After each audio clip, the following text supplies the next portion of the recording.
Life hadn't been easy for people like us who had little to spare. That day, we were reminded of our humble means in the most heart-wrenching way. I couldn't grasp the harsh words coming from Rachel, my sister-in-law. She was always quick to express her displeasure about everything, but this time, it felt different.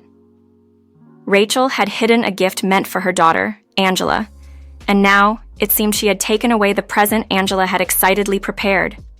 Without a second thought, Rachel criticized the gift right in front of Angela, discarding it as if it were worthless. To Rachel, if a present wasn't from a well-known brand, it didn't count. There, on the floor, lay the earrings Angela had chosen with so much care, now scattered and being picked up by other children. Angela stood frozen, disbelief and sadness taking over her as she began to cry. At 10, facing such rejection was overwhelming. The room's atmosphere turned colder when my mother-in-law laughed at Angela's tears, with Rachel looking on in apparent satisfaction. But their cruel joy was short-lived. I am Shirley, balancing a part-time job while raising Angela, my precious daughter, as I approach my 60s. Angela, who turned 10 this year, was born from my first marriage, which ended tragically when my husband passed away in a car accident, leaving Angela fatherless at 5. Overwhelmed by grief but determined, I vowed to provide for Angela, taking on any job I could find. Years later, I met Anthony at work. Despite the challenges of being a single mom, Anthony's support and kindness towards Angela and me stood out. He became a beacon of hope and love in our lives. Initially wary, Angela gradually warmed up to Anthony, marking the beginning of a new chapter for us. Despite the hardships and the judgment we faced, our small family found strength in love and resilience, standing together against the world's harshness. Anthony came into our lives gently, first as a friend, before naturally stepping into a fatherly role. Angela, feeling the warmth of his kindness, gradually opened her heart to him. Before long, she started calling him Dad and showed genuine happiness in our shared moments. Anthony, with an open heart, revealed his infertility to us, emphasizing that despite this, he saw Angela as his own and cherished our small family as it was. This vulnerability didn't weaken our bond. Instead, it made us appreciate the love and care we had for each other even more. Anthony's actions continually proved his love for Angela, especially in times when she needed care and support, like when she fell ill. His inability to have biological children never dimmed the love he showed us. His dedication to Angela, treating her as his own, solidified my decision to stay by his side, valuing the deep connection we had formed. We made the decision to embrace the joy and love present in our lives, moving in together and eventually marrying when Angela was 10. My father-in-law welcomed our union with open arms, doting on Angela as his granddaughter, which helped Angela form a close bond with him. This warmth, however, wasn't mirrored by my mother-in-law, who viewed me with suspicion and blamed me for any and every household mishap, from missing dishes to a single speck of dust, accusing me of negligence. The criticism wasn't just from my mother-in-law. Rachel, Anthony's older sister, also targeted me with her words. Living close to the in-laws, her visits were frequent, contrasting with our occasional trips due to the distance from our home. Rachel, craving attention, often used these visits to undermine me, flaunting her material possessions, well aware of our modest means. Our family's roots lie in Minneapolis, far from our current life in West Virginia, leaving us somewhat isolated without the possibility of relying on extended family for support. My part-time job and our simple lifestyle meant luxury and designer brands were beyond our reach, a fact Rachel exploited to assert her perceived superiority. Despite these challenges, our family's strength comes from the love and understanding we share, not the material possessions we own. Rachel also balanced a part-time job, but it was clear her husband's substantial income allowed her luxuries I could hardly dream of. She boasted outfits worth thousands dollars, while her children dressed in simple store-bought attire. This disparity highlighted our different values. While Rachel splurged on herself, I preferred to invest in Angela's happiness over expensive personal adornments. The constant negativity from my mother-in-law and Rachel was exhausting. Angela, still so young, seemed to instinctively avoid their presence, retreating to her room to watch videos whenever they visited. It pained me to see her caught in the middle of these adult conflicts, yet she had formed a cautious impression of them. Despite the ongoing tension, support came from within our family. My father-in-law in particular did not hide his disapproval of Rachel's behavior, often stepping in to mediate disputes. Anthony, too, shared no fond childhood memories of his sister, frequently recounting tales of her selfishness. Since moving out, Anthony had limited his visits home, primarily to allow his parents time with Angela, avoiding unnecessary interactions with Rachel. Interestingly, Angela and Rachel's children got along quite well, a silver lining that reminded us of the importance of keeping their budding friendships unaffected by our adult disagreements. With Anthony and my father-in-law's support, we managed to maintain a civil distance from Rachel, making our infrequent gatherings bearable. As Angela grows older, I anticipate our visits will become even less frequent, requiring just a bit more patience on our part. I reassured Anthony and myself that we could handle this. The holiday season brought a new opportunity for interaction, an invitation to a Christmas party at my in-laws, organized by Rachel with assistance from my father-in-law. He thoughtfully included Angela, aware of her excitement for such gatherings. Given the event's timing on a Sunday, Anthony and I, both off from work, decided to accompany Angela. Christmas parties often involve gift exchanges, a tradition we couldn't escape. Aware of our financial limitations, we planned to contribute a thoughtful, if not lavish, gift. Rachel, ever bold, included a list of preferred gifts with the invitation, setting expectations that seemed worlds apart from our modest means. Yet, we prepared to face the event with grace, focusing on the joy it would bring Angela. Rachel's wish list for the children's gift exchange was filled with luxury brands and high-end items, each costing over $200, hardly suitable for a children's party. It was clear that Rachel's children rarely sported such extravagant items. The list seemed more tailored for Rachel herself than for any child. Choosing to sidestep her extravagant expectations, we encouraged Angela to pick out a gift that felt right to her. After several shopping trips filled with excitement and an ever-growing list of possibilities, Angela settled on a pair of earrings and colorful erasers, amounting to about $75. The simplicity and thoughtfulness of her choice contrasted sharply with Rachel's lavish list. As the party approached, Angela's anticipation grew. We aimed to keep the atmosphere positive, focusing on the joy of the occasion. The celebration featured handmade, decorations by Rachel's kids, and a feast prepared by my father-in-law, a former chef, showcasing his culinary skills with a beautifully decorated cake and roast chicken. The party layout allowed the children to revel in the festive spirit in the living room, while the adults congregated in a smaller room, once Anthony's childhood space, to chat and share drinks. Rachel's husband was absent due to work commitments, and Rachel herself seemed to avoid me, a sentiment I reciprocated. When the time came for the gift exchange, Angela enthusiastically offered her chosen presents to Rachel's daughter, who received them with joy. It became evident that Rachel's insistence on specific, expensive gifts was not shared by her daughters, who were delighted with the thoughtful selection Angela had made. The exchange proceeded with fun and laughter, following a traditional game where music played and the children passed around the gifts until the music stopped. However, a hiccup arose when it seemed a gift was missing, leading to confusion among the kids. As I searched among the scattered toys and snacks, Rachel burst into the room, her frustration boiling over. She directed her anger towards Angela, making unfounded accusations and demanding we leave. Her outburst was shocking, revealing her true feelings and causing a stir among everyone present. Despite the commotion, it was clear that the heart of the celebration, the children and their genuine enjoyment of the simple joys of gift-giving, was what truly mattered. The incident with Rachel underscored the stark differences in our values and priorities, but it also highlighted the importance of understanding and compassion, qualities that were evidently missing from Rachel's approach to the festive gathering. In a surprising turn of events, Rachel had hidden a gift meant for Angela, only to dramatically reject it in front of everyone. She criticized the present Angela had excitedly prepared, dismissing it as unworthy and demanding we leave for not meeting her high standards. The scene was heartbreaking as Angela's carefully chosen earrings lay scattered on the floor, picked up by other children while she stood in shock, tears brimming in her eyes. At 10, such rejection was deeply hurtful, and Rachel seemed pleased with the distress she caused.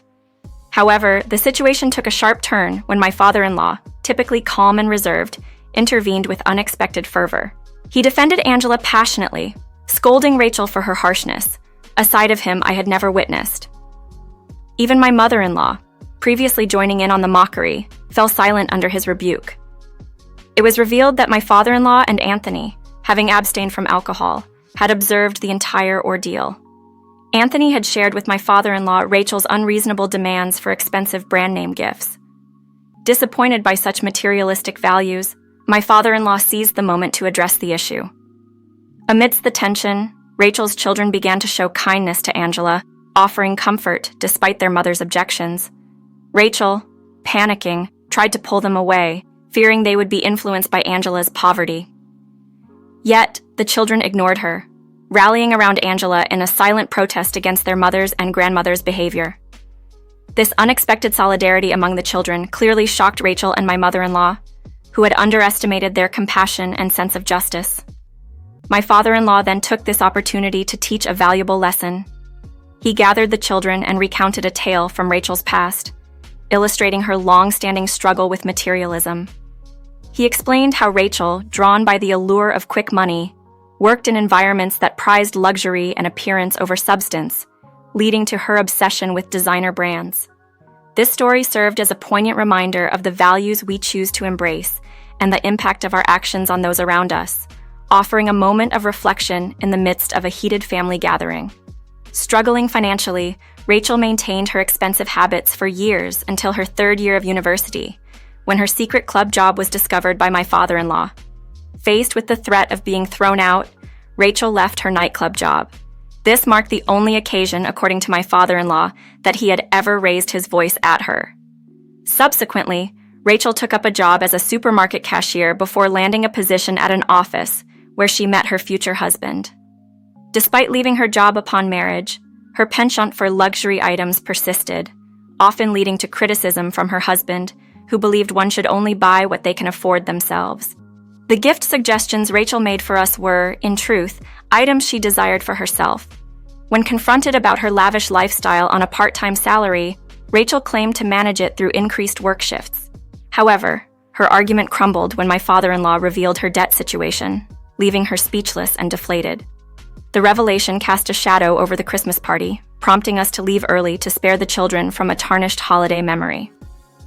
On our way home, we bought Angela her favorite stuffed animal and celebrated quietly as a family.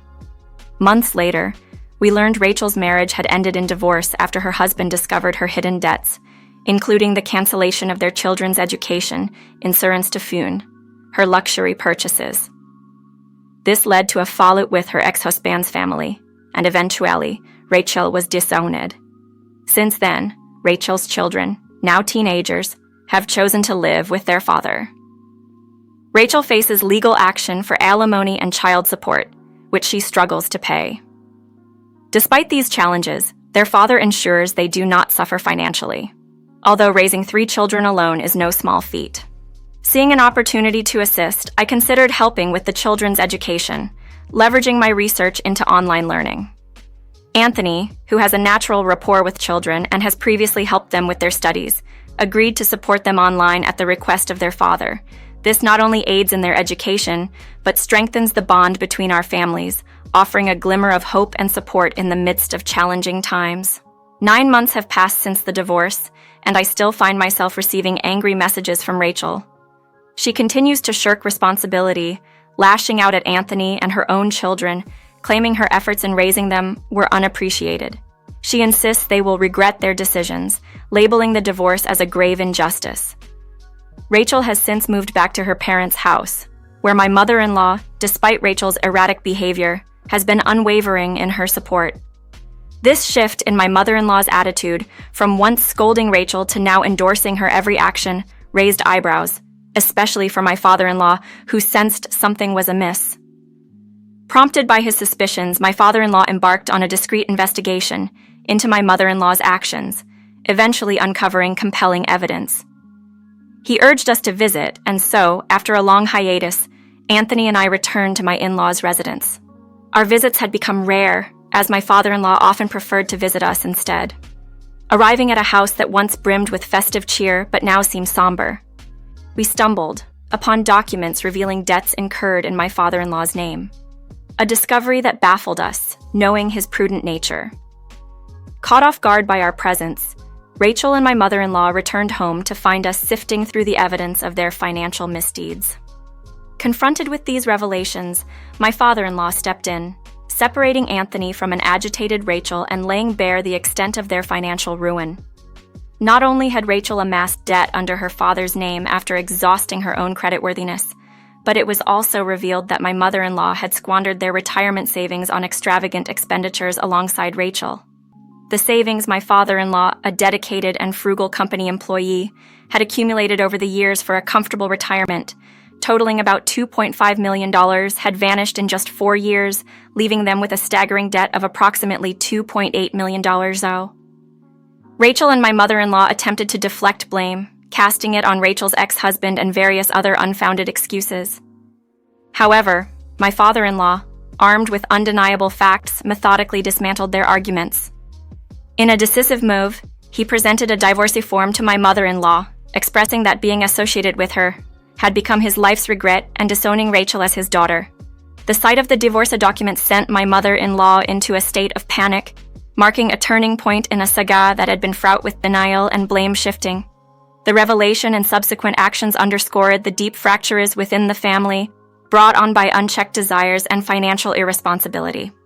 In the aftermath of the confrontation, my mother-in-law tearfully urged Rachel to apologize, but Rachel stood firm, refusing to acknowledge her mistakes. The situation escalated until my father-in-law, having heard enough, decided to leave. Rachel, previously defiant, suddenly became anxious, realizing the gravity of her actions too late. That evening, as Anthony and I tried to unwind at home, Rachel unexpectedly showed up at our doorstep, well past a reasonable hour. Anthony, attempting to handle the situation, was met with Rachel's indignation. It was clear that after being ousted from her parents' home, following a fallout with my mother-in-law, Rachel found herself with nowhere to turn. Her attempts to seek refuge at her ex-husband's home were futile, leading her to our doorstep, unwilling to spend on accommodations. Anthony firmly refused her entry, threatening to call the police if she did not leave. Despite this, Rachel persisted, causing a commotion until we had no choice but to follow through on our warning. As she was taken away by the police, Rachel's bitter exclamations echoed in the night. Over time, it became apparent that Rachel's unwillingness to reflect on her actions had severed her relationships. Nearing 60, her chances of altering her deep-seated habits seemed slim. The fallout led to a strained relationship between Rachel and my mother-in-law, leaving them both isolated and burdened with debt. My father-in-law, thankful for our support, updated us on their situation. In an ironic twist, my mother-in-law managed to pay alimony to my father-in-law, likely accruing more debt in the process. Despite these challenges, my father-in-law began rebuilding his life, working as a taxi driver and finding a new place to live. Rachel's children maintained their relationship with their grandfather, a silver lining amidst the turmoil. This experience prompted a reflection on the true value of money and material possessions. The following Christmas at my father-in-law's new home was a testament to this shift in perspective. Gifts were chosen with care, not for their brand names, but for the joy they would bring. This incident reinforced the importance of values and character over material wealth. As Angela remains close with Rachel's children, I watch over them, hoping they learn from their mother's mistakes and choose a path of gratitude and humility, valuing relationships and integrity over fleeting material satisfaction.